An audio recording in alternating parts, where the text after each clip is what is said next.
The Dr. Michael Sheehan here with my mate who I raised three children with, talking about our discipline system. Mary and I worked together in a therapeutic community, and where we basically had to come up with creative consequences for people. And Mary was the director, did a lot of it, and I think that really set us up to be able to do a discipline system. Your thoughts, Yeah, Mary? well, we were able to take some of the things that we learned in the therapeutic community and kind of refurb them a bit to deal with children. Yes, we actually took a lot of the language of a therapeutic community and used that. Yeah, that's what was familiar to As us. well as some of the consequences and the whole attitude of it to be that discipline is a healing process, not a punishment process. Yeah, Therapeutic. it's therapeutic. Yeah. It's the discipline system is the systematic use of consequences to manage behavior. The great insight for me happened when Seneca was 14 months old. I marked it at that moment in time. I will never forget it. We were all sitting around the dining room table chatting, a bunch of adults, 4 or 5 of us, and 3 kids are in the living room playing with toys on the floor. I turned just in time to see Seneca throw a toy across and hit Shane right in the head. and she turns to see that I saw her. Now she's 14 months old at the time, okay? And she, without ever having had a word said to her, never having gone to timeout in the quiet chair before, gets up and walks over and sits on the quiet chair. And I think both of our chins dropped at the time. It's like, wow. Do you remember that? Yeah, she learned. She learned Yeah. from the various systems. And I don't know about you, but my thought at the time was, man, this is going to be easy. I thought it was going to be a lot harder than this. She knew the system, Yeah. and that's what you're looking for, is a system that works. And the system is that we use is essentially a timeout chair, or what we just called a chair. We didn't even call it timeout. Well, I don't even like it being called timeout chair. Yeah. Myself, Yeah, I you're think fine. the quiet chair Yeah. reflects what it's really for. It's time for people to think about what the consequences should be, time to cool down, and it just seems more positive to me being called quiet chair. Well, and as you The point out, message is saying. yeah, and as you point out, it's time for the parent to also quiet down. Oh yeah. Because doing discipline when you're angry and upset at your kids is not going to come out well. And usually it's important for both the kid and the parent to take a time out, and that's what the chair does. We just called it the chair. Yeah. That's really what it was to us. In the system, the basic principle of the system was not a punishment system. Our intention was never really to punish. Your thoughts? Well, I always think that positive reinforcement is the way to go. Yeah. I never wanted to punish him for anything. I don't think people learn as well. Because with punishment, it seems like the intent is to hurt and to make the other person bad, and there's a natural defensive reaction to that. That basically wants to attack the person who's saying it to you, rather than go along and buying into the system. I think what we learned over and over again is how important it was to get a buy-in from the kids, and when they bought in, it just worked very smoothly and went easily. Yeah, I think if you do it right, you don't have to punish. Yeah. That's the whole idea, is Yeah, to and- get away from the punitive. Yes, and side. we actually did very little consequencing, and what we did do was oftentimes fun. Yeah. We're I gonna- think if you get them while they're young, Yeah. when they're very, very young, and they learn the system, it's smooth sailing from them. Right. Well, There's always things that are going to happen, but the system takes care of. let's go to some of the very first things that you do in the discipline. Probably the first important thing is toilet training, potty training. And I know with my son Shane, whenever I didn't want to change poopy diapers. I want the kids to learn to pee in the pot and poop in the pot as soon as possible. 18 months is generally where you set the time that they're physically able to, but most kids are able to do it younger than that, and all of ours did it sooner than that. So the strategy of doing this is I think interesting. When Shane and when I wanted Shane to pee on the pot or poop on the pot, I would bring him in with me. And I would pee or do whatever I was going to do, mostly pee, and I would tell him, that's where you're going to be going there. A little You're going role to be modeling, huh? yeah, yeah. And then I kept a little gumball machine with little treats in it, and you just slide the thing over, and you get a little treat. And I'd give both myself a treat, and I'd give him a treat also. I hope Again, you I'm were in. washing your hands. Well, he got to take it out. As a matter of fact, I let him push it himself because I thought that whole act of Right. yeah. getting your own treat would make it even more entrenched. And they all they all easily succumbed to toilet training, potty training, and that went pretty well. I think the other thing that's important with little kids when they're little is how you identify bad behavior, and not putting an identity of bad boy on a kid. Good boy's fine, and lots of good boys. As a matter of fact, good boys are secondary reinforcer. You get a treat, and then along with that treat, you get a good boy. That's like a good boy. Good boy becomes equal to a treat. You don't even have to use the treat anymore. That's secondary reinforcer helps. That's where knowing the principles of conditioning and reinforcing help out the discipline system. So, and you never want to label a child a bad boy. What you want to do is label the action bad. So if he sticks his finger in the socket, that's a no-no. It's not that's a bad boy, you're a bad boy. That's a no-no, you're going to get a shock and get your finger Yeah, off. I like danger. Yeah. Just danger. Yeah. The other principles in our discipline system is we always respected the kids, and the relationship was sacred. You don't ever sacrifice the relationship for discipline. Matter of fact, the whole foundation of the system is relationship and that bond of unconditional love that you show openly to the kids. And I think that's ultimately gets the buy-in. That knowing that our disciplining was really an act of love, trying to help them. And respect. And respect, yes. Helping them to grow up. I don't think there's any reason to talk down to a child. And if you think about it, you spend such a small of your relationship with your child as a child to adult. Yes. The main time Yep. is adult to adult. Yeah. About And 3 to 1. If you cultivate Yeah. the child-adult relationship, then the adult-to-adult relationship is going to be even better. Yes. And how many years are you with an adult child? And Long time. and so many kids, when they break away from their family, break away permanently because they disrespect how they were treated in the discipline system, how they were talked to, how they were yelled at, how they were disrespected. They're not going to stick around for an adult-to-adult relationship after that. And, we've got an adult-to-adult relationship with all of ours. I couldn't be happier with the relationship we have with our kids. My best friends. Yeah, same here. Let's go And over. they've always been treated, Yeah. that way. Some of the things we did in the system. One of the things we did is first one is free. Your first offense is free. So if you did something, got out of line, you were told at the time you were not going to get a consequence for it, but next time you do it, you're going to get a consequence. There were exceptions to that, like setting fires or hitting and violence and things like that. You didn't get a free one there. They were told ahead of time, no playing with fire, and that would get a radical consequence. Well, I think when an infraction occurs, you take the time to talk about the behavior that was infringing, Right. and then you talk about the consequence for it. Right. And then you let them know that, okay, this is a learning experience for you, Right. so you won't be punished or get a consequence at this time, but the next time you will. Right. And so if it repeats at that point, and they should know what that consequence will be. Right.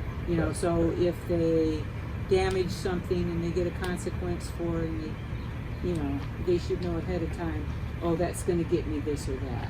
The more a child can know what the consequence is, Right. I think the more effective it will be. And for us, the word learning experience was synonymous with consequence. That's what the consequence was supposed to be, a learning experience. That didn't mean it was always pleasant. The most unpleasant of all was spare parts. Spare parts. Oh, that's terrible. Spare parts was poop to tail. Describe spare parts. Spare parts could be anything from scrubbing the floor with a toothbrush, doing all the nasty jobs that you can think of to give a kid, to have them do. They're basically at your beck and call for anything that needs to be done. It's the most severe of the Yes, consequences of the learning experiences. You know, it could be so much as getting your head shaved. Yeah. You know? Yes. As part of spare parts, which, you know, is very radical, but, you know, if it's It's pretty much reserved not only for radically bad behavior, but also especially for refusal to accept the consequences of your actions. That's really when the spare parts was most threatened. I don't know that the kids were on spare parts more than once or twice in their lifetime, but the threat of it. Right, and then you had that, yeah, because they didn't want to be on spare parts. No. I think a little less strict, or would be gopher status. Oh, You yeah. know? That was a little more lightweight if it wasn't as serious. As a matter of fact, that's probably the most lightweight of the consequences, or Yeah. one of the most lightweight. What gopher status was is that you had to go for stuff. If I wanted a glass of milk, you go for get me a glass of milk. And you were on that status, you had to go get me a glass of milk. You did something to earn being on that status and having that as your learning experience. Yeah. And the other part of the system is if you don't accept the consequence triples. Because at the heart of the system is the acceptance of the consequence. Right. And that's why it's always so important to make the consequences doable, not to make them so severe that you get a defensive reaction and they're going to fight you on it. And it's also why it's important to invite them in to pick up the consequence. Do you have any recollection of times that they bought in? Are you in the sun? Yeah. You know, I don't remember the certain circumstances as much as you do, Michael. You know, the one we reacted to most often, I think the single most common, was basically the tone of voice issue. I think I must have said watch your tone 1,000 times, because keeping kids' tone really makes a difference in the whole house. And since we can't hear our own tone, you know, we don't even know how loud we are, how obnoxious we are, and that was probably the most common. And the consequence for using a bad tone is you had to say it over again until you got the tone right. And that was a learning experience. And that, yeah, you got it. Now that's it. And then after that, when they did a pleasant tone, and they might have had an unpleasant one instead, to remind them, good job with the tone. You've learned. I think that's one of the most important parts of the system, Mary, is that we were both good at stroking the kids for having done their consequences, for having accepted the system and having bought into the system. Right, a system of pull-ups Yeah. and strokes. Pull-ups and strokes. Yeah. A pull-up is Positive and a pull-up is a correction, and a stroke is obviously you're doing good. The peace rule. The peace rule occurs when the kids are fighting over something, and a toy or whatever, and the argument goes like that. I had that first. No, you didn't. That's mine. I had it first. And they screaming and yelling at first. And what the parent does is walk in, you give a peace rule warning. That's what you do first. And the peace rule warning is this: if you continue to fight over it, I'm going to take it. So neither one of you get to play with it. And then you'd walk away and wait and see. And if they negotiated something, then they'd get a stroke for doing a good job. But eventually, the peace rule, we didn't have to use it very often. It kind of died out because at one of our family meetings, I remember we asked him, when one of you says, I had it first, and the other one says, no, that's mine, how do you want us to rule? Again, trying to get them to buy in, so it became their system also. And you remember what they came up with? Yours you want it, you get it. That became the yours you want it, you get it rule, in which case we learned that our children were not socialist. So that's the peace rule. Uh, now, making beds and keeping the room clean, that was another one that you handle that mostly. And we did Yes. have them make their beds, Well, but in the modern days, they all have sporting events and this and that yes, and activity. we kept our kids It was active. very hard, but we would take a Saturday morning or a Saturday afternoon, and I would give them a list of their chores, and I would write it out, Right. and then they would have to check it off, draw a line through it when they completed it. Right. And the task, the idea was never for them to do it perfect. Right. As long as I didn't expect them to do it twice. Right. As long as they put some effort into it, that was all I needed. I would just go back and we'd do it to Right. the standard I wanted. They had to pull their own weight, Right. Right. one way or the other. Right. And, when And you're pulling your own children- weight was a concept that we talked about often, and pulling your own weight got you the naturally good consequences of the family. Yes. And not pulling your weight cost you the naturally good consequences of the family, so you might have got left out. Speaking of getting left out, taking no for an answer. This one happened when I think Shannon was 4, maybe 5, when we went roller skating. And coming back from roller skating, and after having all kinds of sweets and candy, she demanded that we get her something from McDonald's. And when I said no, you've already had a lot, the answer I got back from her was, but why, but why, but why? Over and over again. And I stopped her and I told her, I said, look, we need to work on your taking no for an answer. So basically, from now on, everything you ask for, I am going to say no. That's the consequence for you being so lousy at taking no for an answer. And when I say no, here's what I want you to say to me. I want you to say to me, but Daddy, can we talk about it? You say that, then I'll talk about it, and maybe I won't say no. Maybe I'll give in and say yes. But you have to approach it that way. That's how you take no for an answer if you want to challenge it. You ask, Daddy, can we talk about it? So we get home, we got out of the truck, and first thing Shannon says is, I want to go across the street and play, and I say no. And she says, but why? But why? Why?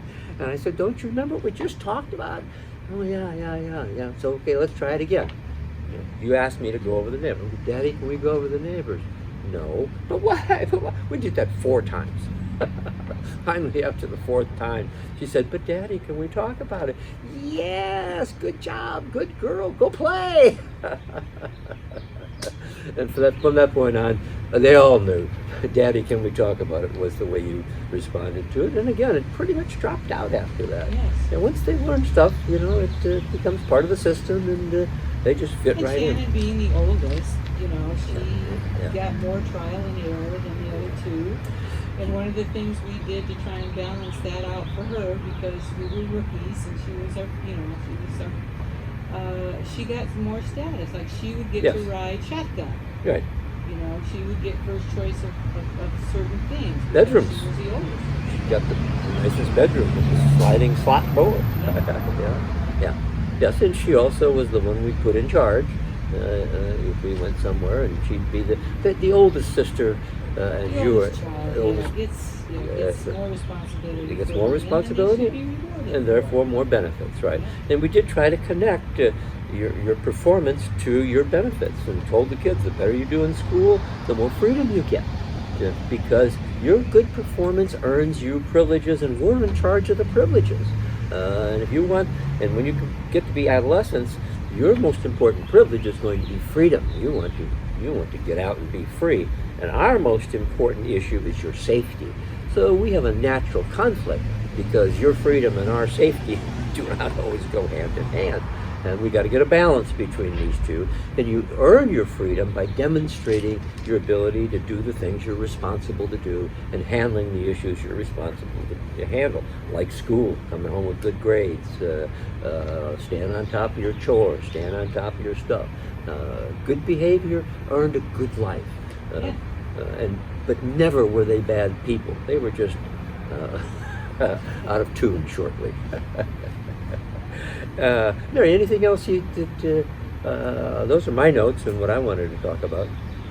Well, I do think giving a lot of freedom within a strict barrier so they know their perimeters. If they step out of bounds here or here, they're going to get consequences, Right. strong consequences. But Right. within that perimeter, Right. to give them as much freedom Yes. Yeah. that they can have. Yeah. You want them, Yeah. at least for me, I wanted them to make the mistakes. When they made their mistakes when I had charge of them as children, Yeah. you know, I would be able to control that more so that they would learn. And then when they were teenagers and older, and I no longer was there and had the same control, Yeah. they would have already learned a lesson. Yes, yes, and learn to be independent and responsible. And our system tried to mimic the system they were going into. So the whole fact of expanding tripling the consequences, the bad consequences, when you don't accept the consequences, that's what happens in the world. When you don't pay a parking ticket, it triples. And so we're just teaching them the way the world works, and teaching them how to fit in the world. And they're all in their mid-40s and fitting in pretty damn good, I'd say. And now raising their own children.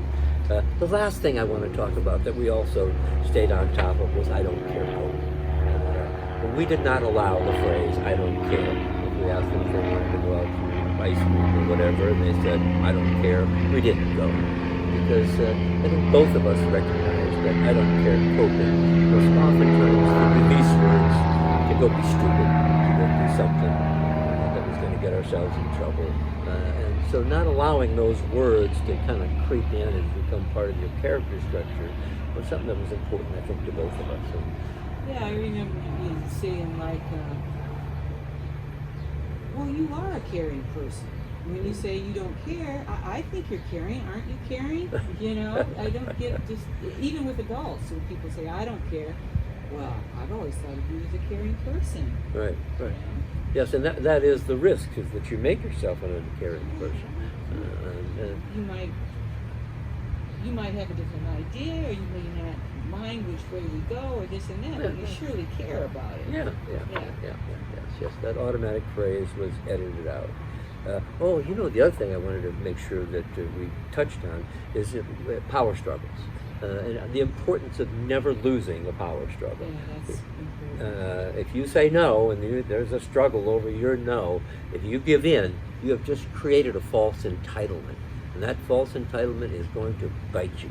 And so no means no. And if you want to change it, you better sit down with them and explain the reasons why you're changing it. And it's not, and this is abnormal for you to change it, but the situation required it. So it requires that kind of attention. If you say no and just let it slide, you have created a false entitlement. The most common one there for parents with kids watching television, they tell them, turn off and go to bed. Kid sits and watches, doesn't do a damn thing. They say again, turn off. Pretty soon, they just throw their arms up and do nothing. Okay, when all they had to do was go over and turn the TV set off themselves and shoo them off to bed. And if you don't do that and do nothing, that child now has a false entitlement to watch television all night long if he wants. So watch out for... I've just never understood when a parent says, well, what am I supposed to do? What do I do? Yeah. And I think, well, you've got all the power. You pay room, board, and food, and TV, and clothes, and right. You rule their whole world. And privileges. You take it away. And I like taking away a privilege rather than putting on a consequence a lot of times. It depends on the learner. Although as a general rule, active consequences are more effective than passive consequences. The benefit of the passive consequences is their enforceability. So you use them when you need enforceability, and the active ones to change behavior more. That's the way I saw it. And don't be lazy. I mean, if you're going to put a learning experience on your kid, and it's a complicated one, or it's going to call for some follow-up on your part, you have to be willing to follow up on Yes, that. and that's consistency. A lot of that just, Yes, when if you make hear it too tough, so make it easy enough for you to follow Yes.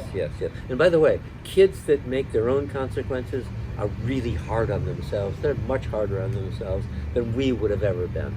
That's one of the reasons to ask them what they think the consequence ought to be, because then you can tone it down and give the consequences you wanted and seem like you're the good guy. So be aware of that and invite your kids in on the consequences. Anything else, Mary? That's all I can think of at the moment. Okay, thank you, Mary. I appreciate it. The Dr. Michael Sheehan here. I just want to let you guys know we have available the self-esteem game, and also we just got in our self-esteem T-shirts. And look, you can find us at theselfesteemgame.com. Check our stuff out. We'd appreciate it if you did. Thanks.